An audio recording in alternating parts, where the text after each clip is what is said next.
Transport of CO2। जो 70% carbon dioxide हमारे पास है वो किस फॉर्म में ट्रेवल करती है, किस फॉर्म में उसका ट्रांसपोर्टेशन होता है, तो वो बाइकार्बोनेट आयंस, क्या बाइकार्बोनेट आयंस के फॉर्म में उसका ट्रांसपोर्ट होता है। बाइकार्बोनेट आयंस, क्या बाइकार्बोनेट आयंस के फॉर्म में इसका ट्रांसपोर्ट होता है। देखो जब कार्बन डाइऑक्साइड ब्लड में आता है तो वो किस चीज़ के साथ रिएक्शन करता है, वो O2 के साथ रिएक्शन करता है।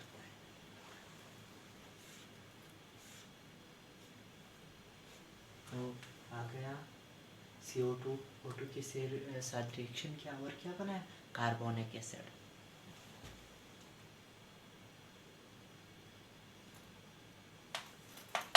ये थोड़ा गलत हो गया, मैंने O2 लिख दिया, ये H2 है, वाटर है, तो वाटर के साथ रिएक्शन करता है।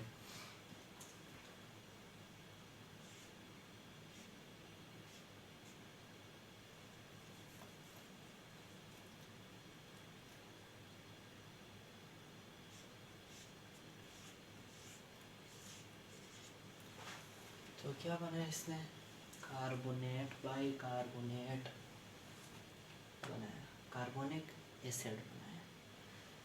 उसके बाद ये, और इसमें जो एंजाइम यूज़ होती है वो एनहाइड्रेज एंजाइम है।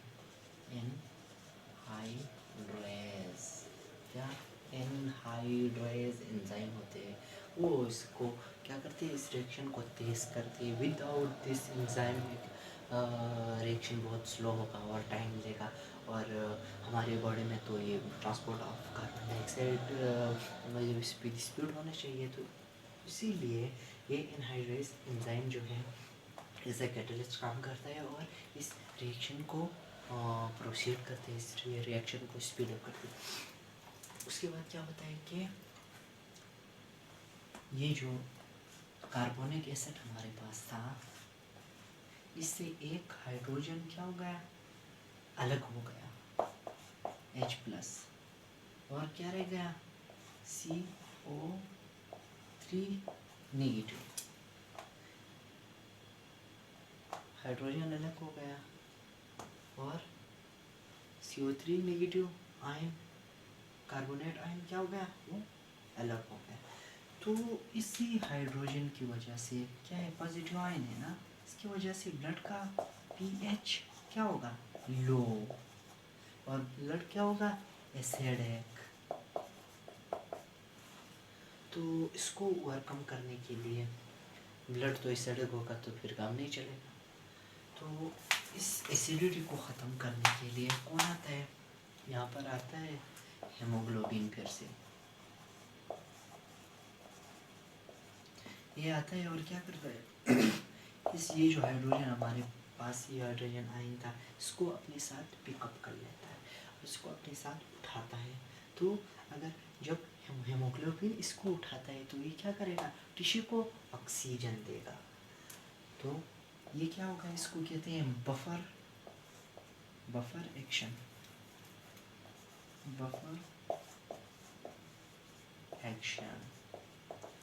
इसको कहते हैं बफर एक्शन। सॉरी मार कर गिर गया यार। चलो अभी देखते हैं उसके बाद क्या है, बाइकार्बोनेट के फॉर्म में। अच्छा, अभी जो CO3 नेगेटिव हमारे पास, HCO3 नेगेटिव हमारे पास रह गया है, ये तो एक ऑक्सीजन इसने दे दिया ना, और एक हाइड्रोजन हमारे पास रह गया। तो ये जो HCO3 है ये क्या करेगा, ये जब RBC से निकलता है तो क्या करेगा, ये तो नेगेटिव आयन है और दोनों साइड सेल के दोनों साइड में क्या रखना चाहिए, बैलेंस रखना चाहिए आयन का। तो उसके लिए क्लोरीन अंदर आने लगती है, क्या, क्लोरीन Cl नेगेटिव। ये अंदर आती है और पोटाशियम के साथ रिएक्ट करती है और पोटाशियम क्लोराइड बन जाता है। और ये जब बाहर निकलता है तो ये किस चीज़ के साथ रिएक्शन करता है? ये सोडियम के साथ। किस चीज़ के साथ? सोडियम के साथ। क्या बन जाता है? Sodium bicarbonate. क्या बन गया? Sodium bicarbonate. तो हमने अभी पढ़ा कि यार जो कार्बन डाइऑक्साइड होती है वो बाइकार्बोनेट आयन के फॉर्म में ट्रेवल करती है, उसका ट्रांसपोर्ट होता है एक जगह से दूसरी जगह जाती है। तो ये तो हमने पढ़ लिया। और उसके बाद चलते हैं, ये तो कौन सा 70% इसी फॉर्म में होता है। और देखते हैं 23% किस फॉर्म में होता है और 7% किस फॉर्म में होता है।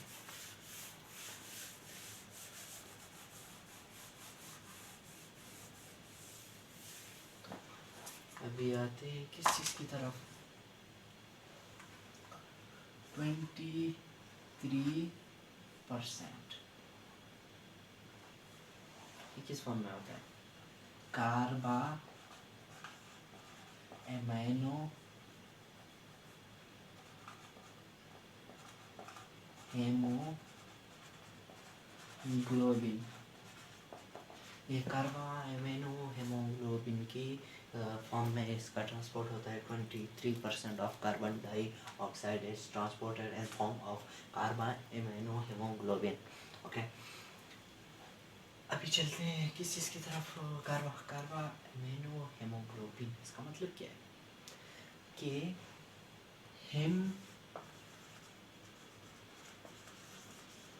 हेमोग्लोबिन के साथ कौन अटैच होता है? CO2। कार्बन डाइऑक्साइड इसी के साथ अटैच होता है और क्या होता है? इसका ट्रांसपोर्ट होता है। फिर ये जाके लंग्स में हेमोग्लोबिन से अलग हो जाता है ड्यू टू पार्शियल प्रेशर।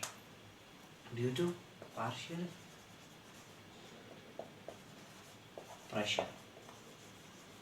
किस वजह से? पार्शियल प्रेशर की वजह से ये फिर लंग्स में हेमोग्लोबिन से अलग हो जाता है। तो 23% इस फॉर्म में हो गया। कितना रह गया? 7%। हम इसे भी पढ़ लेते हैं। 7% इस फॉर्म में होता है। कितना? 7%। तो 7% किस फॉर्म में हो रहा है? वो ट्रांसपोर्ट हो रहा है इन प्लाज्मा। प्लाज्मा किस फॉर्म में? प्लाज्मा में। और प्लाज्मा में किस फॉर्म में होता है? डिसॉल्व फॉर्म में। Dissolve form. ये 7% बहुत कम होता है। ये सिर्फ डिसॉल्व फॉर्म में होता है। और वो डिसॉल्व किस चीज़ में होता है? प्लाज्मा में ही डिसॉल्व होता है, इसमें हल हो जाता है। तो ये था हमारा आज का लेक्चर। इसमें हमने क्या क्या पढ़ लिया? हमने ट्रांसपोर्ट ऑफ ऑक्सीजन पढ़ा और ट्रांसपोर्ट ऑफ कार्बन डाइऑक्साइड वो कितने 3 फॉर्म्स में होता है। एक बाइकार्बोनेट आयन के फॉर्म में, दूसरा क्या था? कार्बा एमाइनो हेमोग्लोबिन के फॉर्म में, और तीसरा जो था वो प्लाज्मा में डिसॉल्व फॉर्म में। ये 3 टाइप्स थी कार्बन डाइऑक्साइड की ट्रांसपोर्ट की। उसके बाद अच्छा, इसका एक बार रिवीजन कर लेते हैं। रिवीजन तो पहला जो ऑक्सीजन का ट्रांसपोर्ट होता था वो किस? ऑक्सीजन क्या हेमोग्लोबिन मॉलिक्यूल पे अटैच हो जाता है तथा फिर वही हेमोग्लोबिन मॉलिक्यूल जाके टिश्यू को वो ऑक्सीजन प्रोवाइड करता था। और ये क्यों करता था? क्योंकि पार्शियल प्रेशर की वजह, लंग्स में ऑक्सीजन का पार्शियल प्रेशर ज़्यादा था, तो इसलिए वो लंग से कहाँ गया? हेमोग्लोबिन। और हेमोग्लोबिन से क्यों अटैच हुआ? क्योंकि हेमोग्लोबिन पे ऑक्सीजन की डिफिशिएंसी थी, वहाँ पर पार्शियल प्रेशर कम था, तो इसलिए वो जाके हेमोग्लोबिन पे अटैच हो गया। और फिर जाके जब टिश्यू पे गया तो टिश्यू में तो ऑक्सीजन की डिफिशिएंसी होती है ना, वहाँ पर तो रिस्पिरेशन चलता है और रिस्पिरेशन चलने की वजह से ऑक्सीजन का डिमांड होता है, ऑक्सीजन के डिमांड के लिए ऑक्सीजन चाहिए होती है, तो वो वहाँ पर वो ऑक्सीजन टिश्यू को दे देता है, क्योंकि टिश्यू में पार्शियल प्रेशर कम होता है, इसीलिए वो उसे दे देता है। तो एक बात यहाँ पर मैं आपको बोलूँ कि जो मसल सेल है ना, मसल वो ज़्यादा काम करते हैं, उसको एनर्जी की ज़्यादा ज़रूरत पड़ती है।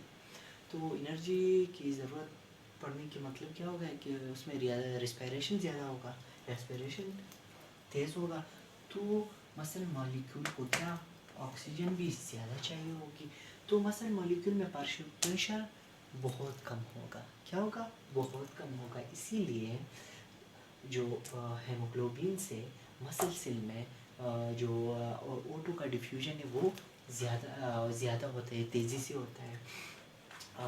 और दूसरी तरफ जो हमारे पास एडिपोज टिश्यू है,